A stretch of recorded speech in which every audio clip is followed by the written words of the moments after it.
Hi friends, how are you all? This is Anita. Telangana ముఖ్యమంత్రి రేవంత్ రెడ్డి గారు ఆ, తెలుగు ప్రజల మనసుల్ని దోచుకున్నారని చెప్పాలి. నందమూరి తారక రామారావు గారు ఎన్నాళ్ళైతే తెలుగు ప్రజల మనసుల్లో ఉంటారో ఆయన స్థిరస్థాయిగా నిలిచిపోతారు.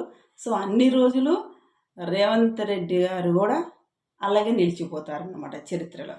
ఓకే, ఆయన విశాల మనస్తత్వానికి, విశాల హృదయానికి ధన్యవాదాలు చెప్పుకోవచ్చు కంపల్సరీ తెలుగు ప్రజలందరూ కూడా.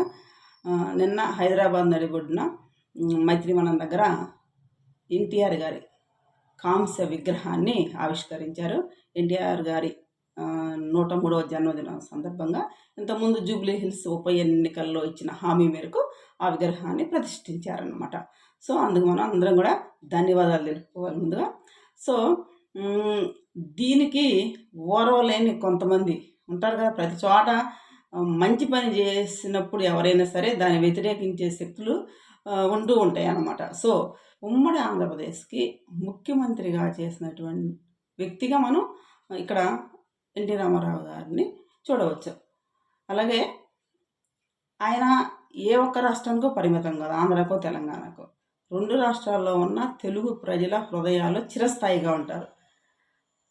హనుమంతుడి హృదయం ఓపెన్ చేస్తే శ్రీరామచంద్రుల వారే కనిపిస్తారు. అలాగే ప్రతి తెలుగువాడి గుండెల్లో ఎన్టీ రామారావు గారు ఉంటారు. ఇది ఎవరు కాదనలేని సత్యం అన్నమాట. సో అలాంటి ఎన్టీ రామారావు గారి విగ్రహ ఆవిష్కరణకి కాంగ్రెస్ ప్రభుత్వంలో ఉన్న పెద్దలందరూ కూడా హాజరవటం అనేది సంతోషదాయకము. సో దీన్ని కూడా కొంతమంది ఉంటారు కదా, ఎగనెస్ట్ వాళ్ళు ఎప్పుడు కూడా ప్రతి చోట విమర్శిస్తూ ఉన్నారు. బీఆర్ఎస్ కూడా తన హయాంలో కొన్ని చోట్ల ఎన్టీఆర్ విగ్రహాలు పెట్టించి ఉండవచ్చు. అప్పుడు ఎవరు ఏం అపోజ్ చేయలేదు. మరి ఇప్పుడు ఎందుకు అపోజ్ చేస్తున్నారో అర్థం కావట్లేదు అనమాట. సో తెలంగాణకు చెందిన పివి నరసింహరావు గారి విగ్రహం ఆంధ్రప్రదేశ్లో చాలా చోట్ల ఉన్నాయి. అలాగే చాకల ఐలమ్మ గారి విగ్రహాలు ఉన్నాయి. సో వీటికి ఎక్కడ కూడా ఆంధ్రప్రదేశ్లో ఎవరు వన్ రోడ్ కూడా వ్యతిరేకంగా మాట్లాడరు. మరి తెలంగాణ వాళ్ళే ఎందుకు ప్రతి దాన్ని డివైడ్ చేసి చూస్తారు? ఎన్టీ రామారావు గారు అంటే ఏ ఒక్క రాష్ట్రానికి పరిమితం కాదు కదా. ఆయన తెలుగు ప్రజల ఆత్మగౌరవాన్ని ప్రపంచ స్థాయిలో నిలబెట్టిన వ్యక్తి, అలా మహానటుడు అంతకు మించి. సో ఆంధ్రతో పాటు తెలంగాణకు కూడా ఎంతో సేవ చేశాడు ఆయన. ఇవన్నీ గుర్తెరిగిన తెలంగాణ ప్రజలు ఎవరు కూడా ఆయన్ని విమర్శించరు, ఆయన విగ్రహాన్ని ఎవరు వ్యతిరేకించరు.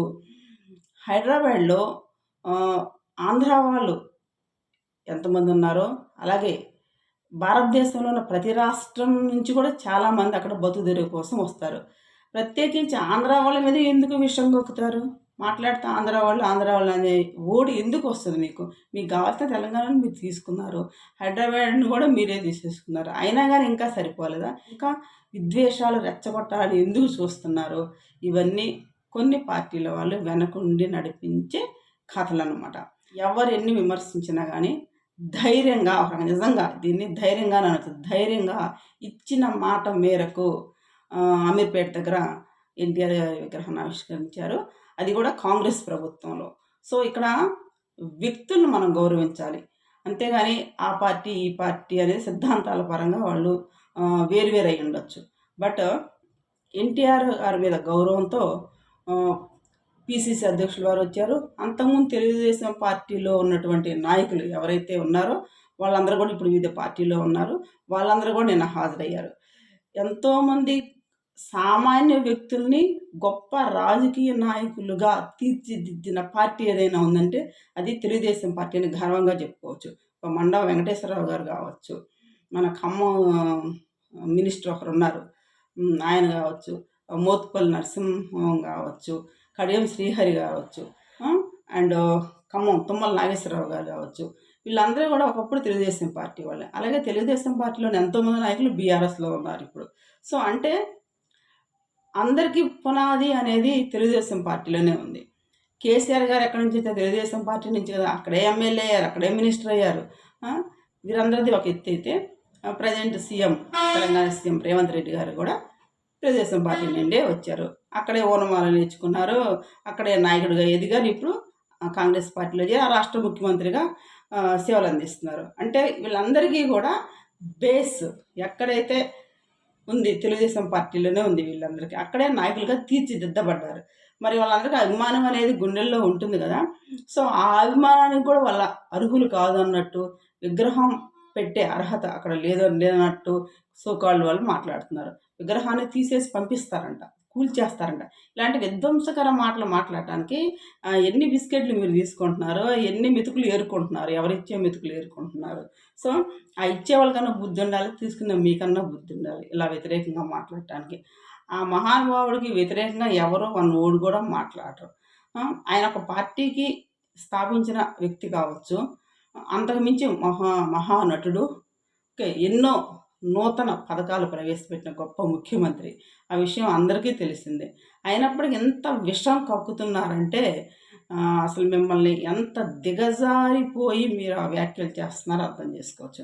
అవి ఎలా ఉన్నా కానీ ఈ విషయంలో రేవంత్ రెడ్డి గారి స్పీచ్ కానివ్వండి, ఆయన ధైర్యంగా అనుకున్న పనిని ఇన్ టైంలో పూర్తి చేయించిన జూబ్లీహిల్స్ శాసనసభ్యులకి కానీ మన ధన్యవాదాలు చెప్పుకోవచ్చు. సో, విద్వేషాలు లేకుండా ఏ పార్టీ అయినా సరే రాజకీయ నాయకులు అనేవాళ్ళు కొన్ని విలువలు ఫాలో అయితేనే వాళ్ళలో ప్రజల అభిమానాన్ని చూరగొంటారనమాట. ఆంధ్ర వాళ్ళని విమర్శిస్తూ నిత్యం వాళ్ళని అవమానపరుస్తూ ఉన్న బీఆర్ఎస్ గతి ఏమైందో ఇప్పుడు మనం చూస్తున్నాం. చంద్రబాబు నాయుడు అరెస్ట్ చేసినప్పుడు మీ లొల్లి ఏదైనా ఉంటే ఆంధ్రాలో తీసుకోకుండా ఇక్కడేంటంట అంట. తెలుగుదేశం పార్టీ కార్యకర్త బోల్డ్ మంది ఉన్నారు తెలంగాణలో. ఆ మాట అంటానికి మీరెవరు? మీ మీ పార్టీ వాళ్ళు ఇక్కడ లేకపోవచ్చు. బట్ టీడీపీ పార్టీ వాళ్ళు ఉన్నారు కదా చాలామంది. మళ్ళీ ఎక్కడ టీడీపీ అంటే ఎన్డీఏ కూటమి తెలంగాణలో పాగా వేస్తుందనే భయంతో మాత్రమే వాళ్ళు అలా మాట్లాడుతున్నారనమాట. సో, ఇప్పటికీ కూడా అదే విషయం గొక్కుతున్నారు. చంద్రబాబు నాయుడు అంటే ఎందుకు అంత ఆయన ఏ ఒక్క ఓడు మాట్లాడినా, ఏ పని చేసినా అంత ఉలిక్కి పడతారు ఎందుకు బీఆర్ఎస్ కానివ్వండి, కొన్ని అదర్ పార్టీస్. మరి కాంగ్రెస్‌కి ఏం భయం లేదు కదా మరి. రాజకీయాల్లో ఏ పార్టీలు వచ్చినా మనం ఆహ్వానించాలి. ఏ ప్రాంతము ఎవరి సొత్తు కాదు. ఈ భారతదేశంలో ఏ పార్టీ ఎక్కడి నుంచైనా పోటీ చేసేటువంటి రైట్ ఉంది. మరి బీఆర్ఎస్ ఎందుకు టీఆర్ఎస్ బీఆర్ఎస్ అయింది, మేము నేషనల్ పార్టీ, ఆంధ్రాలో కూడా కార్యాలయం పెడుతున్నాం, పెట్టుకోండి, ప్రచారం చేసుకోండి. మహారాష్ట్ర వెళ్ళారు, అన్ని తిరిగి వచ్చారు కేసీఆర్ గారు. మీరైతే అన్ని ఊళ్ళు కొట్టుకొని తిరగవచ్చు అన్ని రాష్ట్రాలు. మరి టీడీపీ కార్యకర్తలు ఉన్న పార్టీ ఒకప్పుడు వెరీ స్ట్రాంగ్గా ఉన్న టీడీపీ అక్కడ కంటెస్ట్ చేస్తానన్న, అక్కడికి వస్తానన్న నాయకులు ఎందుకంత ఉలిక్కిపడి విమర్శిస్తూ ఉంటారు. ఒక్కసారి ఆత్మవిమర్శ చేసుకోండి. ఏమంటారు ఎవరు కొత్త పార్టీ పెట్టిన కవిత గారు అంటారు, ప్రొఫెసర్ నాగేశ్వరరావు గారిని అరెస్ట్ చేస్తేనంట ఆమె వచ్చి హైదరాబాద్లో ఉన్న చంద్రబాబు నాయుడు గారి ఇంటి ముందర ధర్నా చేస్తుందంట. అంటే తప్పు చేసిన వాళ్ళని అరెస్ట్ చేసే రైట్ పోలీసులకు ఉంటుంది, కోర్టులు చూసుకుంటాయి. అంటే ఎవరిని టచ్ ఆంధ్ర పోలీసులు, తెలంగాణ పోలీసులు ఉండదు. ఎవరు ఎక్కడ ఏ క్రైమ్ ఏం చేసినా కానీ ఆయా రాష్ట్ర ప్రభుత్వాల అనుమతితో వేరే రాష్ట్రం నుంచి వచ్చిన పోలీసులు ఆయా చర్యలు తీసుకుంటారు. ఓకే. ఆ మినిమం కామన్ సెన్స్ కూడా మీకు లేదా? మిమ్మల్ని అరెస్ట్ చేసింది ఎవరు మరి? అక్కడ ఈడీ వాళ్ళు వచ్చారు ఢిల్లీ నుంచి. మరి వాళ్ళకి చెప్పకపోయారా తెలంగాణకు ఎందుకు వచ్చారు ఈడీ వాళ్ళు అని చెప్పేసి? సో, కొంచెమన్నా కామన్ సెన్స్‌తో మాట్లాడాలి. ఒక రాజకీయ నాయకులుగా ఉన్న వ్యక్తులు ప్రజలకు ఆదర్శంగా ఉండాలి. విలువలతో కూడిన వ్యాఖ్యలు చేయాలి. ఎలా పడితే అలా మాట్లాడి విలువ తగ్గించుకున్నారు ఆంధ్ర వాళ్ళ గురించి మాట్లాడి విలువ తగ్గించుకున్నారు. ఈ ఇటీవల కాలంలో ఆమె ఒక వ్యాఖ్య చేస్తారు. తెలంగాణ రాష్ట్ర అభివృద్ధికి పివి నరసింహారావు గారు ఎంతో కృషి చేశారు. ఆ తర్వాత వచ్చిన ఎన్టీ రామారావు గారు ఎంతో కృషి చేశారు. అండ్ తర్వాత వచ్చిన రాజశేఖర్ రెడ్డి గారు ఎంతో కృషి చేశారు. అండ్ కేసీఆర్ గారు ఇంకా అభివృద్ధి చేశారంట. వీళ్ళందరూ ఉన్నారు కానీ చంద్రబాబు నాయుడు గారు కనిపించలేదు ఆమెకి. ఎందుకమ్మా ఆ పేరు ఉచ్చరించడానికి కూడా మీరు భయపడతారు? ఓకే. చదువుకున్న వాళ్ళు ఎవరు మంచి చేసినా మంచి చేశారని చెప్పగలగాలి. ఆ దమ్ము ఉంటేనే రాజకీయాల్లోకి వెళ్ళాలి. ఆ దమ్ము రేవంత్ రెడ్డి గారికి ఉంది. అందుకనే చాలా షార్ట్ పీరియడ్లో సీఎం కాగలిగారు. ఒక విలువలతో కూడా రాజకీయాలు చేయాలి. ఎప్పుడు రాజకీయాలు మాట్లాడాలి, ఎప్పుడు అభివృద్ధికి సంబంధించినటువంటి పనులు చేసుకోవాలి ప్రభుత్వంలో ఉన్నప్పుడు అనేది చంద్రబాబు నాయుడు చూసి నేర్చుకోండి, రేవంత్ రెడ్డి గారిని చూసి నేర్చుకుంటే 10 కాలాల పట్టు మనుగడ ఉంటుంది ఆయా పార్టీలకి. సో, ఈ విషయంలో ఎన్టీ రామారావు గారి విగ్రహం పెట్టి రేవంత్ రెడ్డి గారు చరిత్రలో నిలిచిపోయారు అనటంలో ఎటువంటి సందేహం లేదు. Hats off to Revanth Reddy గారు. Thank you for watching this video.